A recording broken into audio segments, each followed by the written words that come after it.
الاهلي وشباب بلوزداد حبايب حتى في التعادل. خلص اللقاء بنتيجة 0-0 وبكده الاهلي يوصل للنقطة السادسة وفي المركز الاول. طبعا كان ماتش صعب جدا جدا في البداية لان احنا عارفين الاجواء اللي في الجزائر عاملة ازاي، ولكن المباراة كانت في مجملها متوسطة. نادي الاهلي ما قدمش برضو المردود اللي احنا كنا محتاجينه او مستنيينه. طبعا التوقفات احنا عارفين بتعمل ايه في الفرق الكبيرة، توقف دام لمدة شهر، فبالتالي حصل برضو دروب. خط النص ما كانش في المستوى اللي احنا مستنيينه، فعشان كده كل الكرات كانت مقطوعة ومفيش بين الثلاث خطوط انسجام، وشفنا تغييرات كولر ما قدمتش برضو المردود اللي احنا عايزينه. السلام عليكم ورحمة الله وبركاته، اهلا بكم في قناة وليد حلمي الاهلاوي. وحشتوني جدا جدا جدا.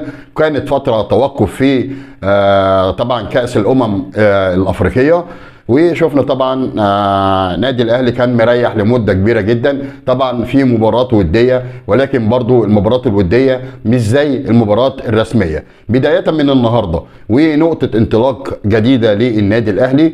خلص اللقاء بالتعادل خارج الديار امام شباب بلوزداد اللي هو حاول واجتهد وكان ليه ضربتين في العارضه تصدى لهم الشناوي، تصدى لهم شوبير بطريقه مبهره. ومفيش عندنا يا جماعه مشكله في حراسه المرمى، وزي ما احنا شفنا لولا شوبير كان الماتش النهارده خلص بنتيجه مش هنقول ان هي كبيره، ولكن في كورتين ثلاثه تصدى لهم شوبير، ولولا طبعا براعته كانت هتتحول الى اهداف. شفنا اللقاء بدأ متوسط، كان في استحواذ اكتر لشباب بلوزداد، ونادي الاهلي كان بيحاول ان هو يمسك خط النص، ولكن خط النص يا جماعه كان فيه مشكله كبيره، ما قدرش يترجم الكور ويبصيها للانسايد او المهاجم بحيث ان هو يعمل تهديد للفرقه الجزائر. وشفنا النهارده موديست ما قدمش برضه كالعاده، ويبدو ان هو لاعب بيجيد في الوديات مش اكتر من كده. فبالتالي يا جماعه برضه هنفضل نقول عايزين مهاجم، مش هو ده مهاجم النادي الاهلي. شفنا طبعا القناع اللي مركبه امام عاشور طبعا بعد الاصابه اللي تعرض لها المنتخب، وبرضه قدر امام عاشور ان هو يعمل الدور اللي عليه.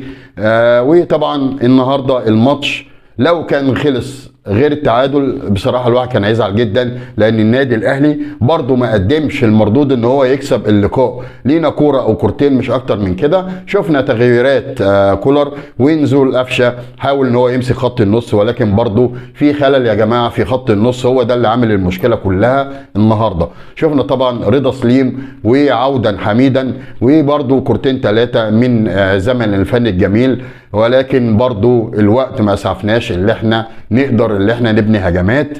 وبصراحة احنا راضيين بالتعادل في ظل طبعا الوقت او اللقاء نفسه كان متوتر في اغلب الاحيان، مع ان اول مرة اشوف الفرق الجزائرية بتبقى ودودة في اللقاء والجماهير واجواء ممتعة جميلة فعلا جو كورة. ولكن نادي الاهلي مشكلته التوقفات، لما تبقى انت في التوب ويحصل توقفات فبالتالي الكيرف بينزل بنتيجة كبيرة جدا.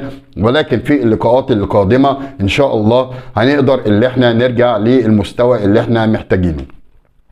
طبعا اللقاء اللي جاي برضه هيبقى خارج الديار، وان شاء الله ان شاء الله نقدر اللي احنا نقتنص الثلاث نقاط، او حتى لو احنا اتعادلنا على اقل تقدير هنقدر في مباراه الاخيره هتبقى هنا في القاهره، هنقدر ان شاء الله ان احنا نركب المجموعه او نبقى في المركز الاول، عشان بعد كده نخش بقى على الادوار الاقصائيه.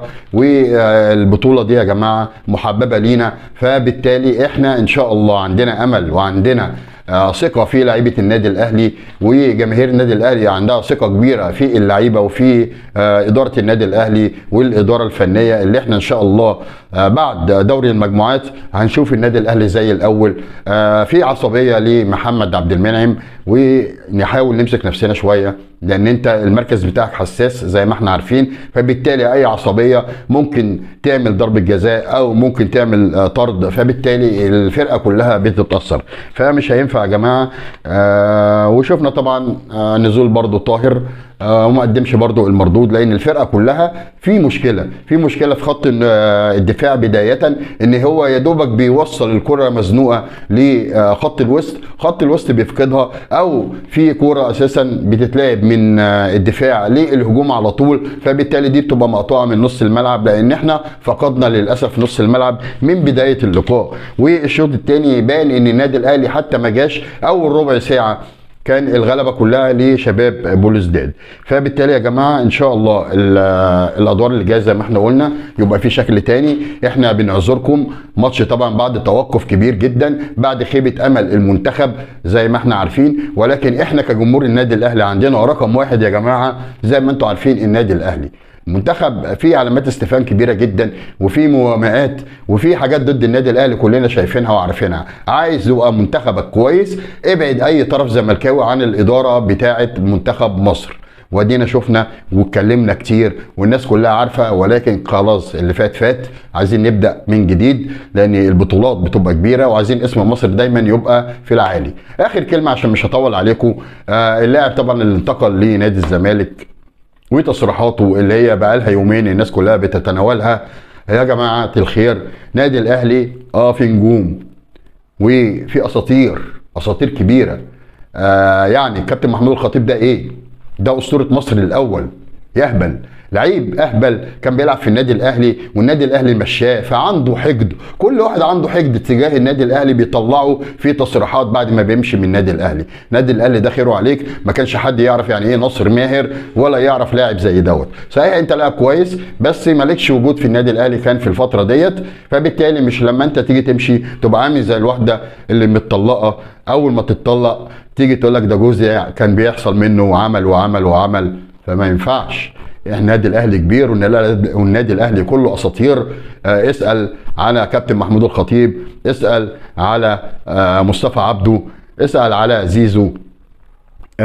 طبعا اساطير كبيره جدا في النادي الاهلي. يا ريت الفتره اللي جايه نبقى عندنا حته حكمه في التصريحات عشان الجماهير ما تتعصبش تاني. احنا ما صدقنا الاجواء بقت احسن، وبرده في عتاب على لعيبه النادي الاهلي في ماتش الاهلي والزمالك في الناشئين، وشفنا طبعا الاحتفال المبالغ فيه خصوصا طبعا بعد فوز النادي الاهلي. ولكن التصرفات الصبيانيه دي يا جماعه ما بتنفعش. احنا عذرك اللي انت لسه لاعب صغير، بس يا جماعه المفروض اداره النادي الاهلي تكلم اللعيبه ان في حاجات ينفع نعملها وحاجات ما ينفعش نعملها. مش طول لكم اكتر من كده. يا ريت اللي ما تابعش قناه وليد حلمي الاهلاوي تابعني وفعل زر الجرس دائما يصلك الجديد. وان شاء الله لينا لقاءات تانية مع معشوقاتنا ومعشوقنا النادي الاهلي. فمن نصر لنصر النادي الاهلي في الصداره وهو مصدر السعاده دائما يا ساده. اشوفكم على خير والسلام عليكم ورحمه الله وبركاته.